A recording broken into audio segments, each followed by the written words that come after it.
अनि आज क्वाती खाने दिन। यो केवल एउटा मतलब खाना मात्रै होइन कि चाडसँगै जोडिएको एकदमै अनिवार्य अंश हो। नामकै कुरा गरौँ न, क्वाती नेपाल भाषामा क्वाह अर्थात् तातो परिकार र ती अर्थात् झोल। यसरी क्वातीको शाब्दिक अर्थ नै झोलिलो परिकार हुन आउँछ। यहाँनिर कुरा अलि रोचक हुँदैछ जस्तो लाग्यो मलाई त। नामले नै यसको स्वरूप र प्रकृति बताइरहेको छ। हो, यो एकदमै मनन योग्य कुरा हो। कसरी भाषाले खानाको अनुभवलाई मतलब समेट्छ।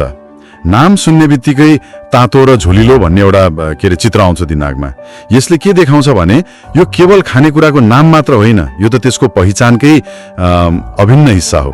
र यो झोलिलो पक्ष पछि वर्णन गरिएको पकाउने र खाने तरिकासँग कसरी ठ्याक्कै मेल खान्छ त्यो पनि हेर्न लायक छ। हो त नि।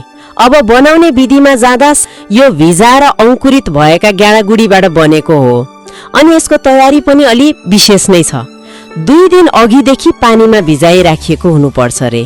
यो 2 दिन भिजाउने कुराले हैन सामान्य दाल पकाए जस्तो त पक्कै होइन, यसमा अलि समय र मतलब योजना चाहिन्छ भन्ने देखाउँछ।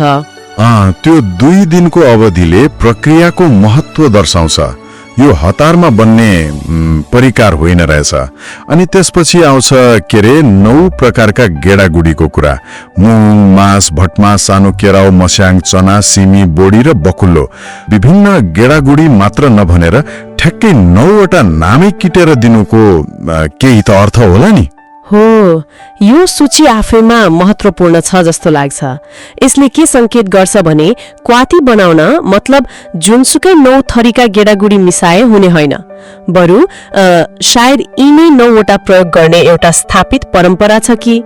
अनि सबैभन्दा महत्त्वपूर्ण कुरा, जब यी गेडागुडीमा हरियो टुसा पलाएको हुन्छ त्यो मिश्रण नै बल्ल क्वाती हो।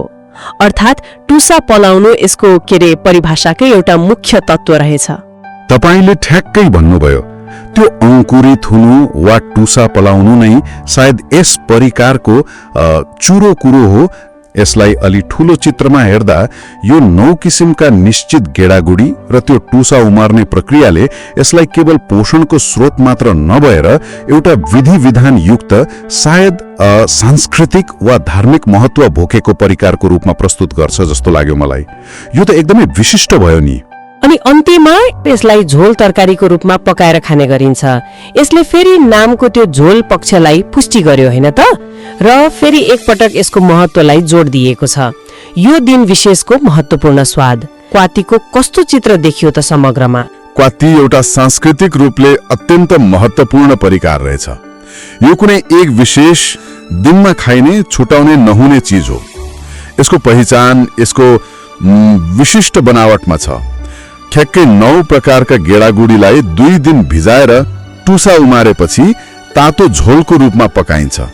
नाम क्वाती = तातो झोल ले नै यसको प्रकृति बताउँछ। एकदमै। यो संक्षिप्त विश्लेषणबाट हामीले के देख्यौं भने यी केही वाक्यहरूले मात्र पनि क्वातीलाई एउटा सामान्य परिकार भन्दा निकै माथि एउटा मतलब सांस्कृतिक प्रतीकको रूपमा उभ्याएको छ। यसको नाम, सामग्री, बनाउने विधि र त्यो खाने दिन सबै मिलेर यसको एउटा विशेष पहिचान बनाएका छन्, हैन त? हो नि। आजलाई यति नै गरौँ। नमस्कार। नमस्कार।